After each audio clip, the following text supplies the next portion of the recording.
Hi అండి, నమస్తే. పాకం గారెల తయారీ ఎలాగో చూద్దామండి. ముందుగా ఇలా మినపప్పుని ఒక 2 అవర్స్ పాటు నానబెట్టుకోవాలి. ఆ పప్పుని గ్రైండ్ చేసుకోవాలండి, వాటర్ తక్కువ వేసి.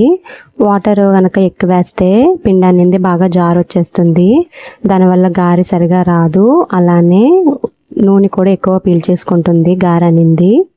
పిండి తీసే ముందు టేస్ట్కి తగ్గట్టుగా ఉప్పుని యాడ్ చేసుకుని పిండిని వేరే ప్లేట్లోకి ట్రాన్స్ఫర్ చేసుకోవాలి. పాకం కోసం ఇలా ఒక గిన్నెలో 1.5 గ్లాస్ వరకు వాటర్ని యాడ్ చేసుకుని దీనిలోకి నేను 2 కప్స్ వరకు బెల్లం తురుముని తీసుకున్నానండి. పాకం కనుక పర్ఫెక్ట్గా ఉంటే బెల్లం గారి టేస్ట్ అనేది చాలా బాగుంటుంది. బెల్లం ములిగేంత వరకు వాటర్ని యాడ్ చేస్తే సరిపోతుందండి. తర్వాత దీన్ని బాగా మరిగించుకోవాలి. ఎలా అంటే తీగ పాకానికి రెడీ అవుతుంది అన్నప్పుడు ఇంకా స్టవ్ ఆఫ్ చేసేసుకోవాలి. ఇది పర్ఫెక్ట్ అండి బెల్లం గారెలకి పాకం అనేది. తర్వాత ఆయిల్ పెట్టుకుని హీట్ అయిన తర్వాత కొంచెం పిండిని తీసుకుని ఇలాగా కవర్ మీద స్ప్రెడ్ చేసుకుని గారెల్ని చక్కగా వేసుకోవాలండి, వీడియోలో చూపిస్తున్నట్టుగా.